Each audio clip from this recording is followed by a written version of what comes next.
Hello, and welcome to this latest edition of Talk About London, a podcast about how to make the capital city a better place. I'm Leanne Tritton, and I'm chair of the London Society, one of the UK's oldest charitable civic societies. And I'm Dave Hill, publisher and editor of the journalism website onlondon.co.uk. So not a day goes by when there isn't a headline about the planning system and how it is impacting our ability to deliver homes and the necessary infrastructure we need to make our lives better. So we've decided to dedicate this episode to planning and how the system actually works, and also bust some myths. And so we are joined today by Mike Kiely, a planning expert, former director of planning at several London boroughs, and a past president of the Planning Officers Society. With his decades of frontline experience, Mike has seen how policy, politics, and process collide. He'll help us to separate myth from reality and explain why planning is often blamed for more than it controls.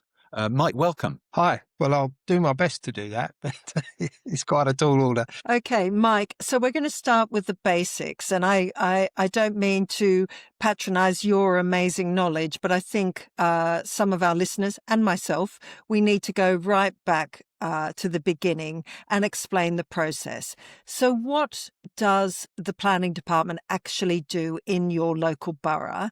And what is the difference between a planning officer and the planning committee? Okay, so what does planning do? Well, if I do something and you live next door to me, Leanne, it will have an impact on you. And therefore, we decided some time ago that that needs to be resolved systematically rather than you complaining and taking legal action or whatever because whatever I'm doing causes you a problem. So the planning system really tries to deal with what you might call the externalities of development to ensure that development is in the right place, that we don't build a slaughterhouse next to you or a noisy factory next to you, but also that it functions well, that it has the right sort of highway access and other things like that.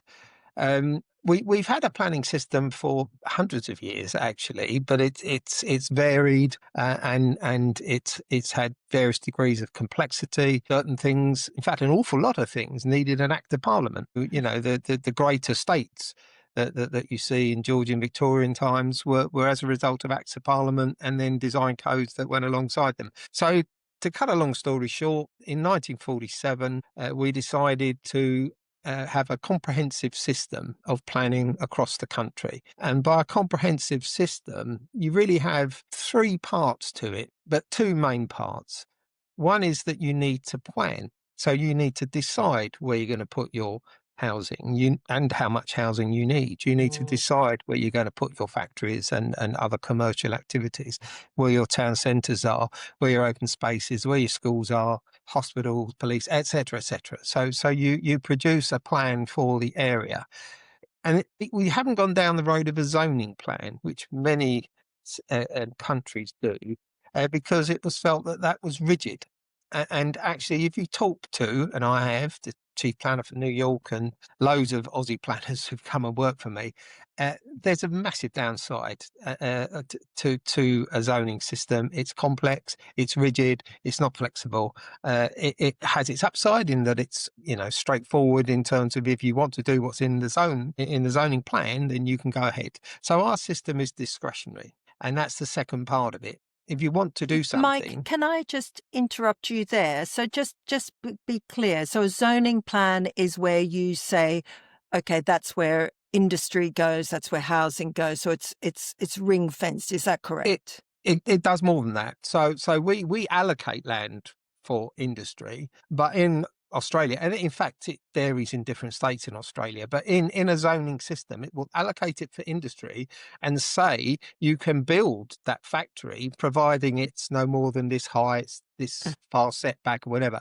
So there'll be a series of sort of design code type criteria that if you keep within, you can just go ahead and do it. So it's a bit like an allocation and PD or permitted development as we know it.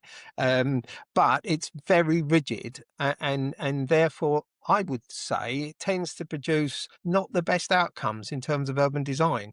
because the role of the architect, and if you've got a good architect, they can produce fantastic buildings. Their wings are clipped to quite a degree. Obviously, it varies in different sort of locations. So we don't have that. We allocate land. We have policies in plans that say you should do this, you shouldn't do that, etc. To say as much as we can about what we want to see without going so far that we make it rigid and restrictive. So my job, if you like, as a local planner, is to make sure the architects have the right brief. They know what they need to do. They know what the land uses are. They know what the constraints are, and to give them as much space as possible to be creative and to produce, great works of art, which is what those fine buildings are. Then, if the other part of it is the decision making, which is development control, or more often now it's called development management, where you apply for planning permission for what you want. That is considered by the council, and a decision is made by the council. So I'll now come on to your second part, which is what's the difference between members and officers? Well, members have a number of roles in the process. There's the full council, there's the executive, and there's the planning committee.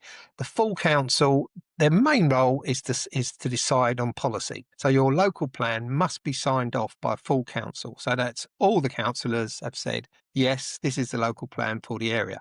The executive's role is mainly about developing that plan, because they're in charge, so it's got their fingerprint over it. But also they produce the guidance that goes alongside that. That's often referred to as supplementary planning guidance, SPGs, SPDs, or other guides. So there'll be residential extension guidelines in an area saying what you can do. The role of planning committee is as a decision maker.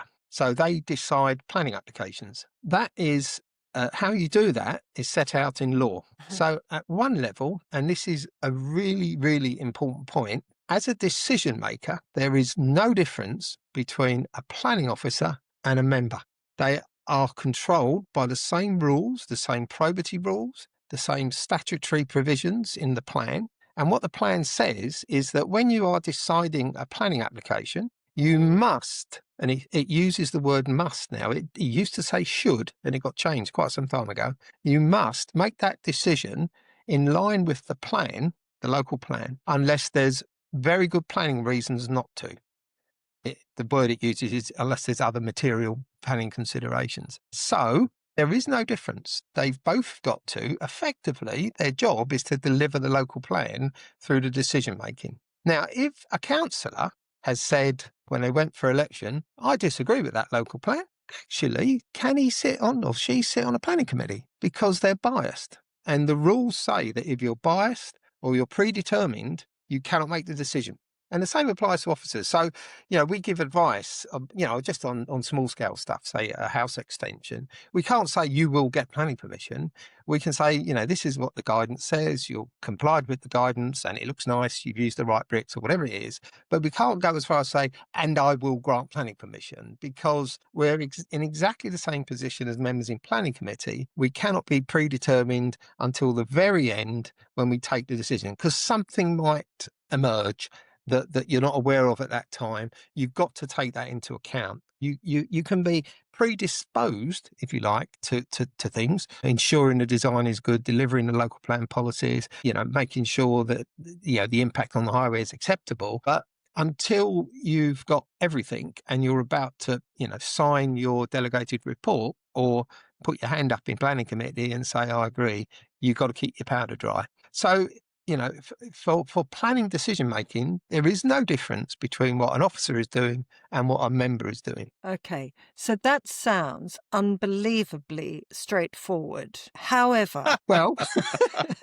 so why is it then? I've got so many questions. I don't know where to start actually. So why is it then that a project will go forward to planning committee recommended by the officers who have done everything you're talking about. They've been through the law and they've checked the local plan, checked all the planning guidelines, all of those things, puts it before the members on the planning committee, and they still knock back the and quite often the people or the developer or whoever's putting the project forward, whether it's the homeowner, are completely shocked and have no idea what the basis of the decision is. So that there's nothing wrong in that. So, I'm a junior planning officer. I've gone out and reviewed the plans for your extension, Leanna.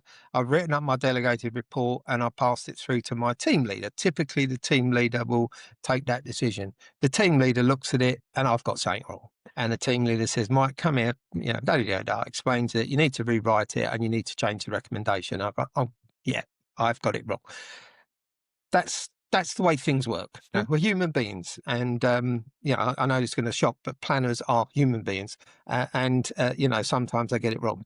And it's exactly the same principle at planning committees. So, yes, that's a bigger development. Generally, you don't normally put house extensions up, but some councils do. But, the development goes up, it's been checked. It's been written up by the case officer, probably checked by their team leader, possibly checked also by the head of development management, may even be checked by the head of planning, depending on the scale of it. And I do a podcast called 50 Shades of Planning, and the point is that planning isn't black and white, there's 50 shades. So the recommendation that goes up will be a balance, and you will see that written in the report, the planning balance. So these are the good things, these are the bad things, and we give so much weight to this, so much weight to that, and the amount of weight you give is either intrinsic or it's a policy-driven thing. At the moment, the provision of housing is given significant weight for what should be obvious reasons. And sometimes that's finely balanced. And your recommendation is for approval. In essence, what government is saying is, if you're not sure, you should grant permission. You should only refuse permission if you're sure it's going to cause, what the word they use is demonstrable harm. The harm is there and you can demonstrate it clearly. It's not theoretical. And it's perfectly legitimate for members to say, well, actually, we balance it slightly differently. And, I've this morning been writing a proof of evidence for a council where members did just that. And I'm perfectly happy with their decision. It's not that the officers got it wrong. Members have put more weight in a certain area. And if I wasn't happy, I couldn't do the appeal. So, the Royal Town Planning Institute says, you got that professional integrity. You should make sure that what you're saying is true and you believe in it. That's not the same as saying, once you decide to recommend approval, that's the only answer, because that's professional arrogance. That's not professional integrity. So we are dealing with stuff that's finely balanced. So that's perfectly fine, perfectly normal. However, there are occasions where the answer is fairly clearly black and white, that this is an allocation in the plan. It meets the allocation, all the criteria that might have been in the plan are met, and there's housing need or whatever it might be, and the recommendation is for approval. And to refuse it, actually there are no grounds, and that does happen. Fortunately, it doesn't happen too often, particularly in London. Perhaps happens more outside of London. And the consequences of that is invariably the applicant will exercise their right of appeal. And if the council is found to have been unreasonable, i.e. they haven't got a case, then they will get costs awarded against them. So I think it's important that as a chief planner, I train members well, and they understand this, and they understand that their role is to deliver the plan. If they've come out and said they disagree with the plan as a whole or that particular housing allocation, actually, can you sit on the committee? Aren't you biased and predetermined?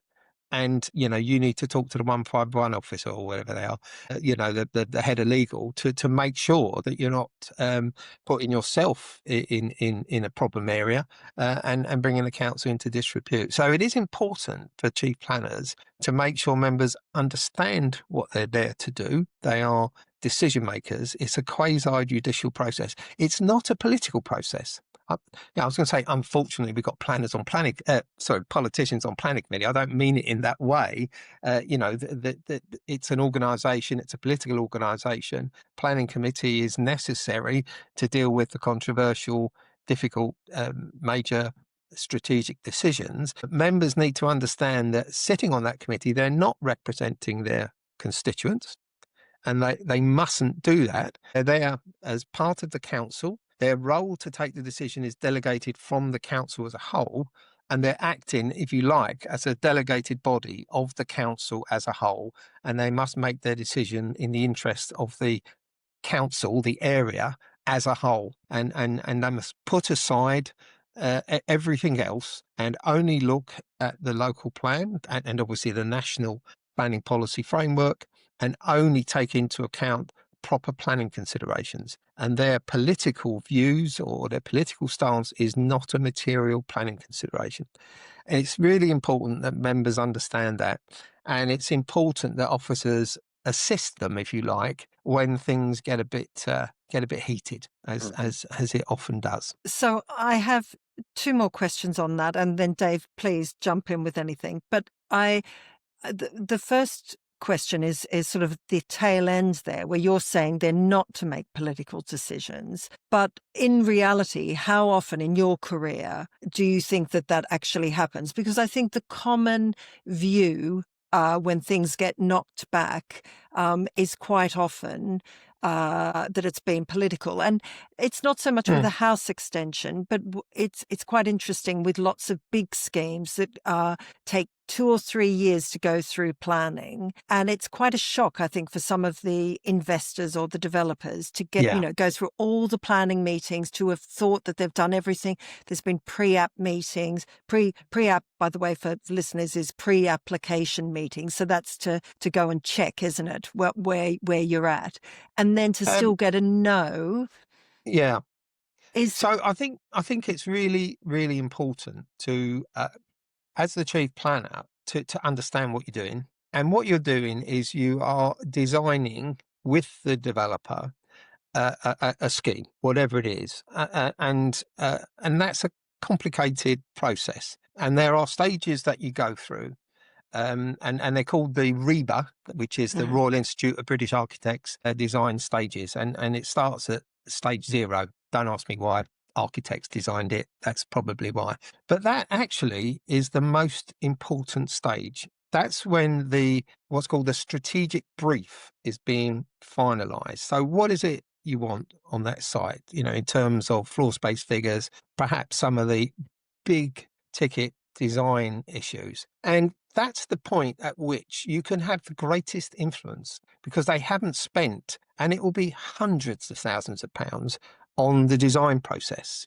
Architects and designers are expensive, and you can easily get well into 6 figures, just with sketch designs. So what I put in place is, for those big schemes, they come and see the members. And on the really big schemes, it's not the planning committee, although they will see them, it's the cabinet, because the council has a strategic brief for that area or for that site, not just what's in the local plan, but their whole regeneration and urban renewal sort of policy. And we need to have a conversation. And I call that the Spice Girls conversation. Tell me what you want, what you really, really want. And it's so important that what you're trying to do is align those two briefs. And at that stage, the developer will be at his most plastic, if you like, and will be delighted, if he can, to take on that strategic brief. So the idea is that you start off on the right foot. Everyone knows what they want, and they've had a good, honest conversation. And you don't have to wear Union Jack dresses and things to have that conversation. That's optional. And you then move forward on the design process. And there's sort of 2 stages, simplifying it, but there's 2 stages. There's what I would call the urban design stage, which is where you're trying to understand the area, how it operates, how this site fits into it, how it will function, what the routes are, and looking broadly at the physical massing of the scheme, its components, perhaps some of its sort of detailed features, but you're not starting to get into architecture at that sort of stage. And then the second stage is where you start to address all the details, the planning policies and what have you.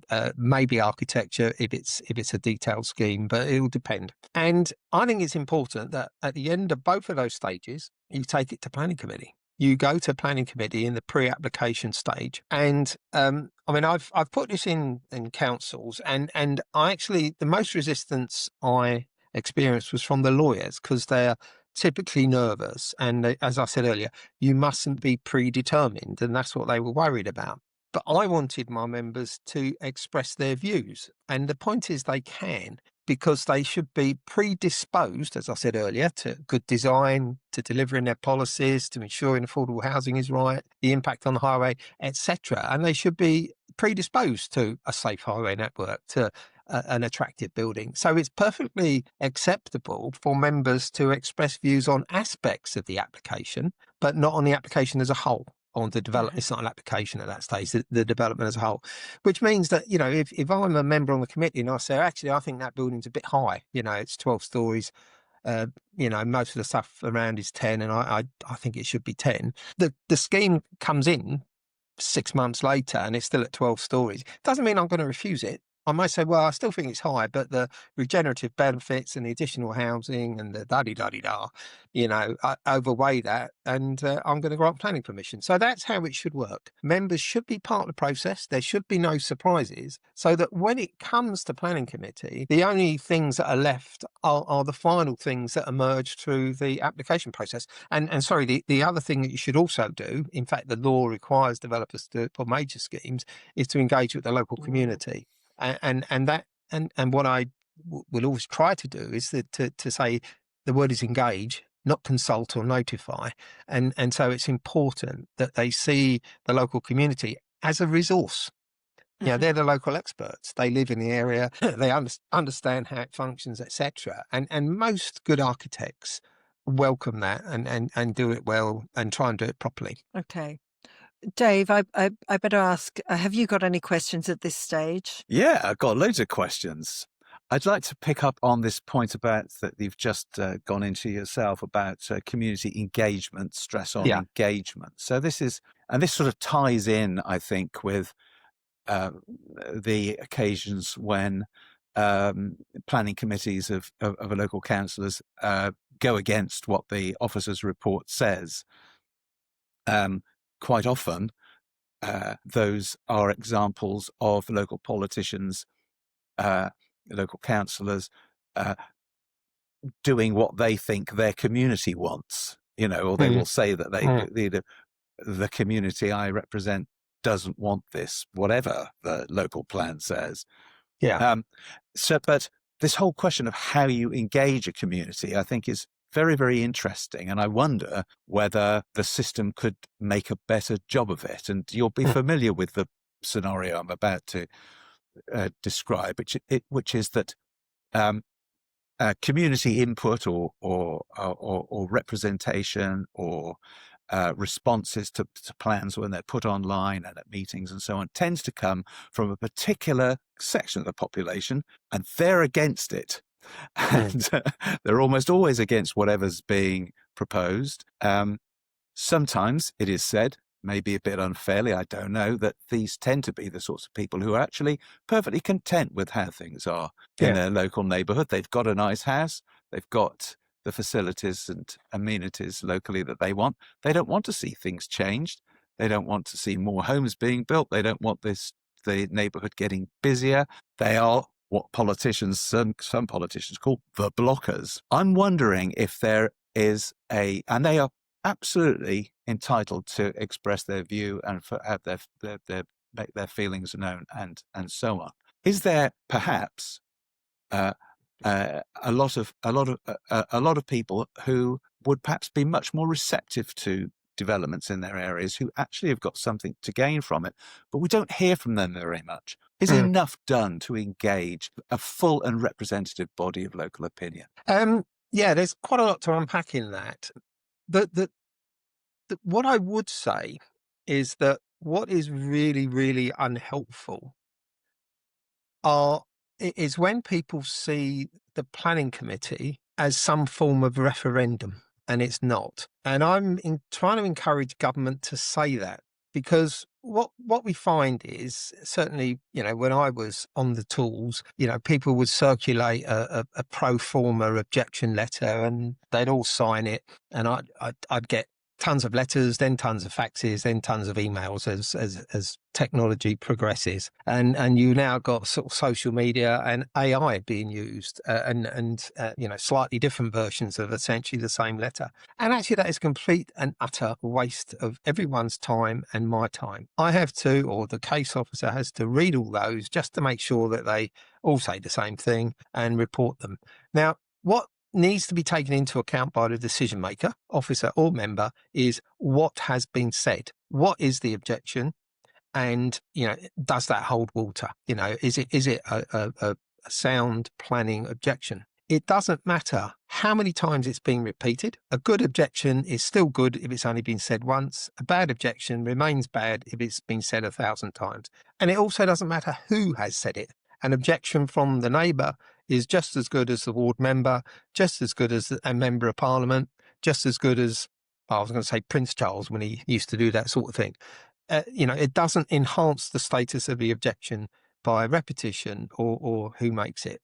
And I think we need to be saying this so that we concentrate on saying the right thing, not putting in votes, if you like. They're not votes. We're not voting on the decision. So what's really important is that we need to engage with the public at 2 stages. And that's not the planning application stage. By then it's too late. We're not engaging. We're notifying you about the application to allow you to comment on it. There's no conversation. It's a legal process. We need to engage when we're doing our plans and also in the pre-application stage. But I think it's important that we engage properly. Now, when I was chief planner, I won't say the council's name, but I had a council who had a track record of turning around officers' recommendations and refusing. And I was put in the local planning place, and we had our database of housing need, and I had a session with the members to explain that to them. And I sort of unpacked the demography, migration, and all those figures.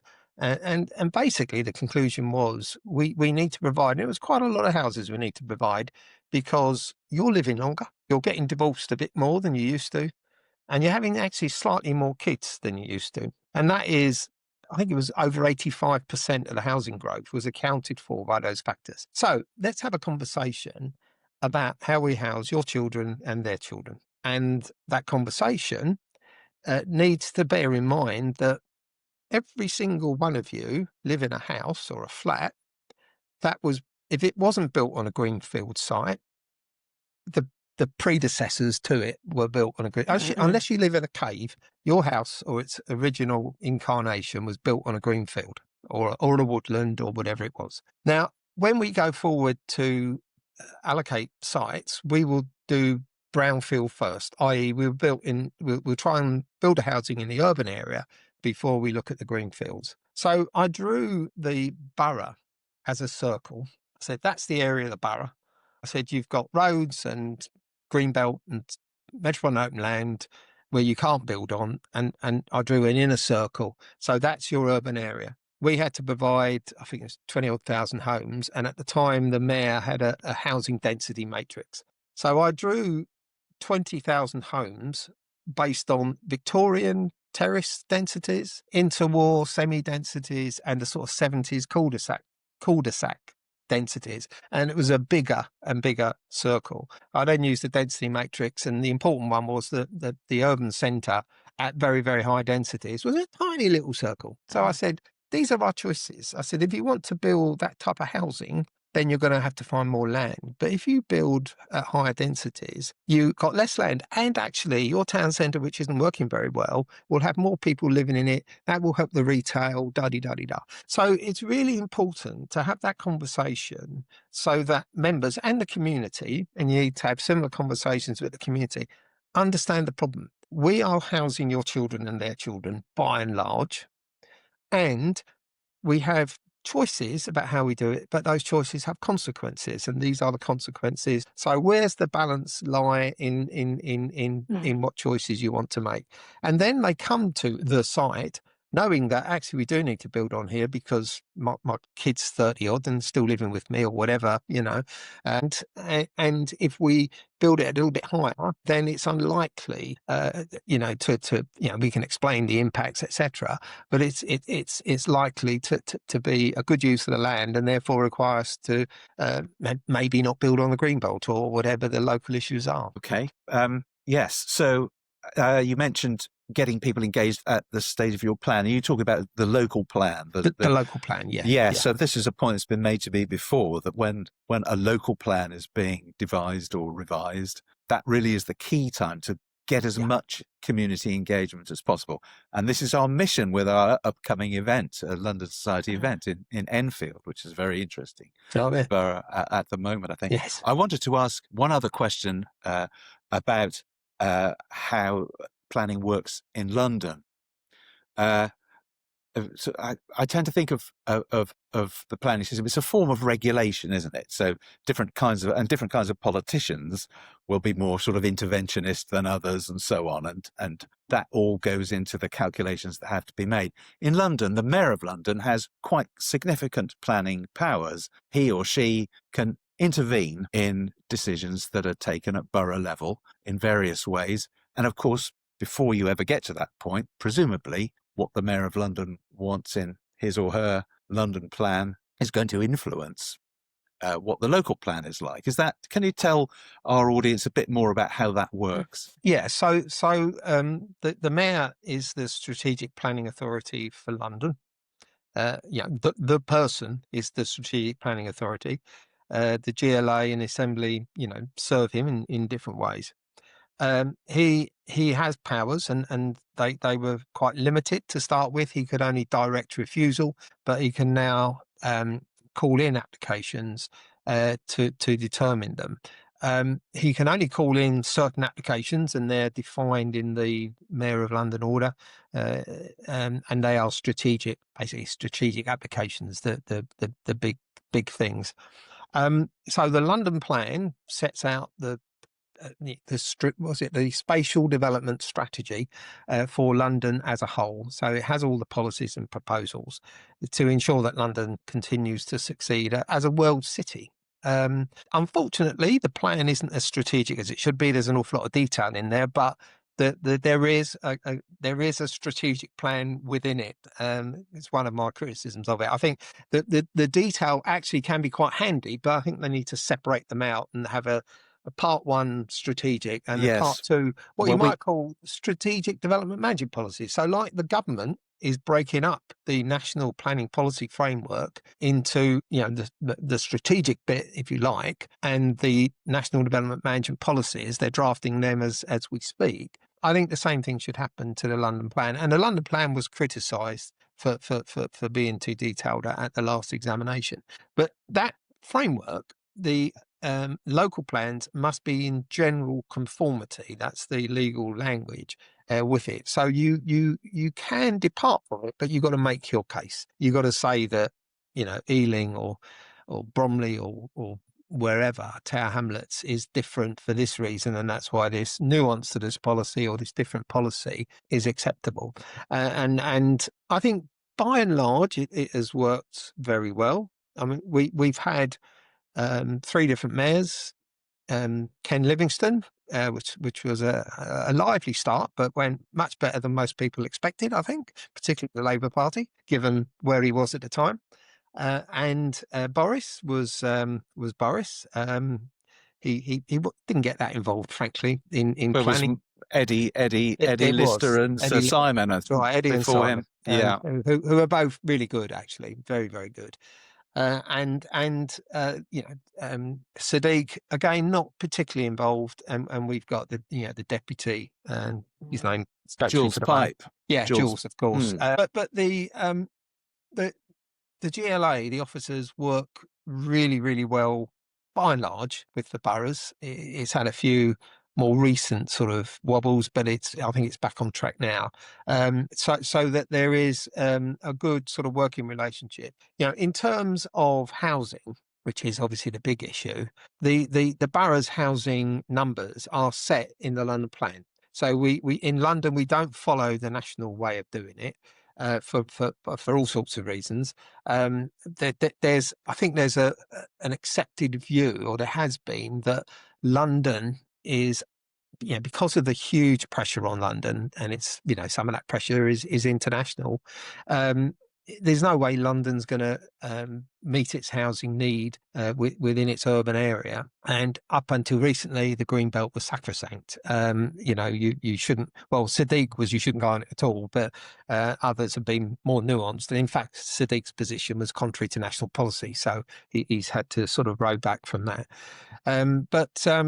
The process is to look at London's capacity to have policies, i.e. density matrices and things like that, to optimise housing, and also things like reduce parking, because you don't need to own a car, and people don't own cars, and each car is almost another dwelling by the time you put on the manoeuvring area and whatever. So through that process, the GLA negotiate with the boroughs. They identify the sites, etc., and we arrive at where we are.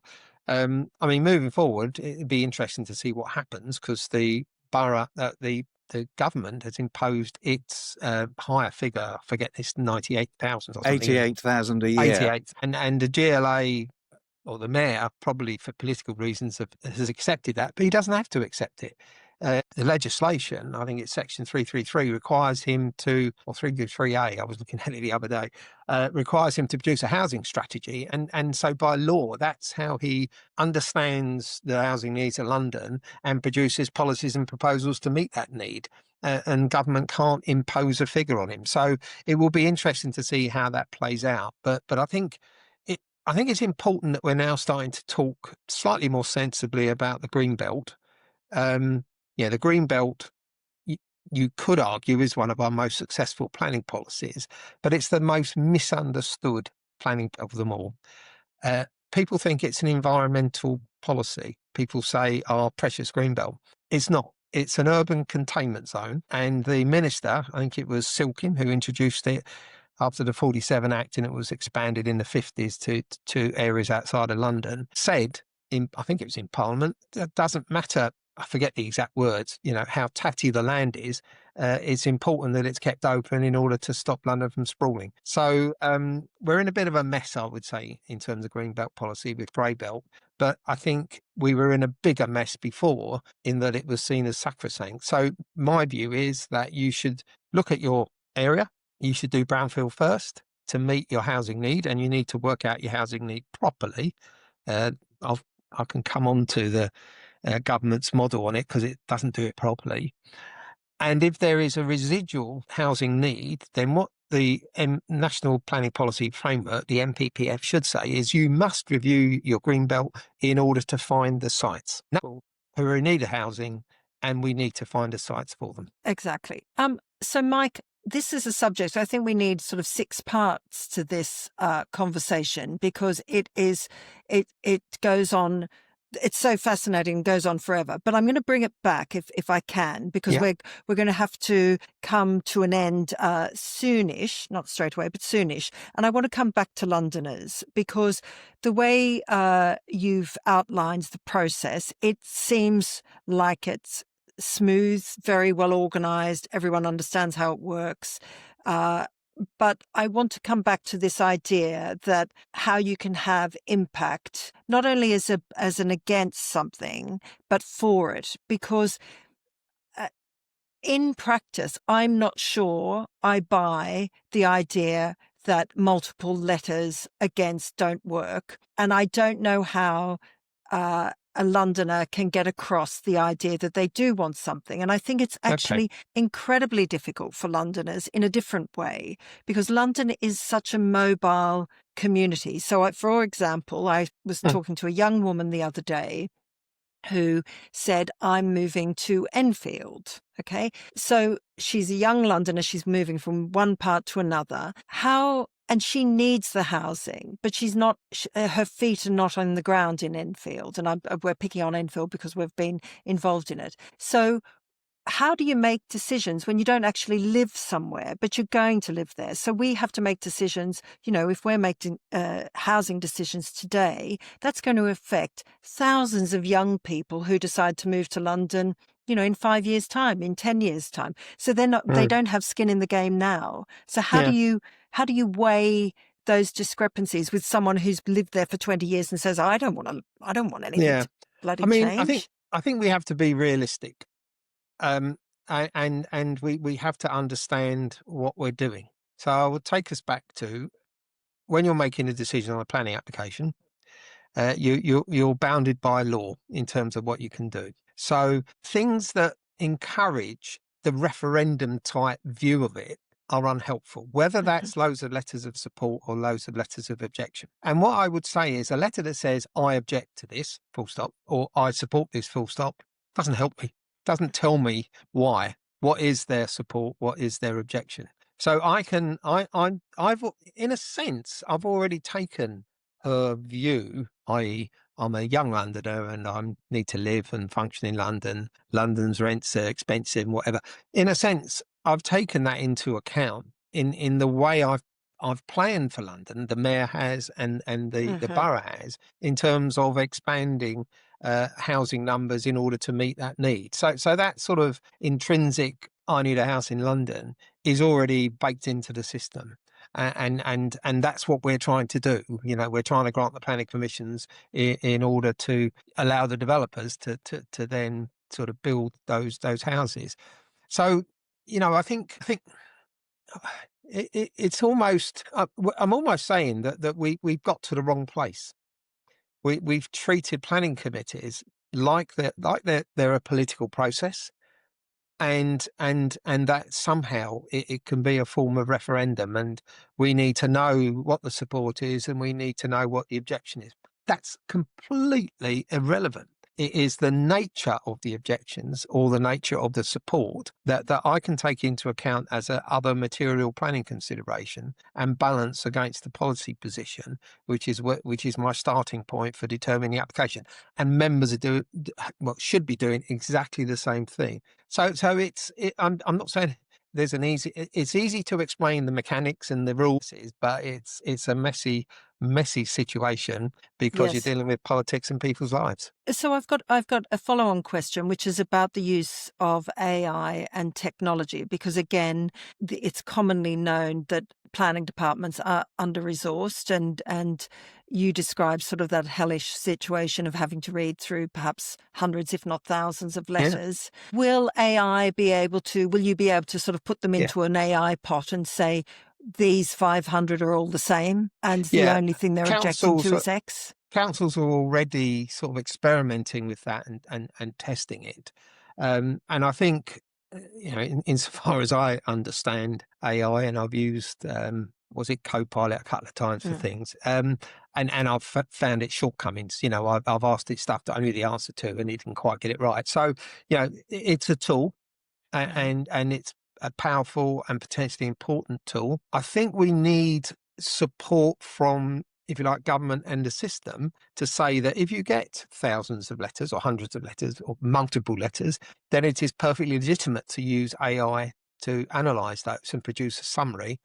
And even if AI produces an error, um, that's fine. That's not an argument for a JR. Because I can see that being abused. An awful lot of JRs are there to spoil things. They're not. They're done for an ulterior motive to delay the development and hopefully stop it. So I think it's important that we think through properly AI and how it's used. So, it could be if you generate hundreds of letters locally, then the council will be using AI or you use AI to do that. The council will use AI to analyse it, and the results are the results, and that's the end of it, sort of thing. So somehow government needs to say that and support councils in using AI. As you say, resources are expensive. And they're in short supply. Where there's a huge shortage of planning officers, so it's important that we use those tools correctly. Great. Dave, have you got anything else? I've got loads of everything, loads and loads of other questions, but I think I'm going to let things lie there, because I think what you've done so beautifully for us, Mike, and I'm very, very grateful, is that you have set out and explained so clearly and logically how the system works. I mean, and I think bringing clarity to the fact that lots and lots of people saying we're against it isn't helpful, and planning committees are supposed to behave in a certain way. And I think you've described their responsibilities extremely well, which I hope is going to be helpful to our audience for these podcasts, and indeed the world. Well, It's greatly misunderstood, I think, as someone who follows politics a lot. Tremendous amounts of campaigning about, there were all these thousands of objections. How dare these councillors say yes to this plan? Just isn't how it works. What I would say to them is use those resources to unpick the development and identify the harms that the development is causing. That's where they should spend their time and resources, and that's helpful to me if they do that. Yes, absolutely. Yes. Yeah. Well, as you say, Dave, we've got still so much to unpick. Unfortunately, we've run out of time. There's issues like who are statutory consultees, how can you get involved with them, all of those sorts of things. But I think we should leave it there, because you've given us the first basics, and such an important reminder that I think, first of all, planning is meant to be a facilitator and make things happen, not be a blocker.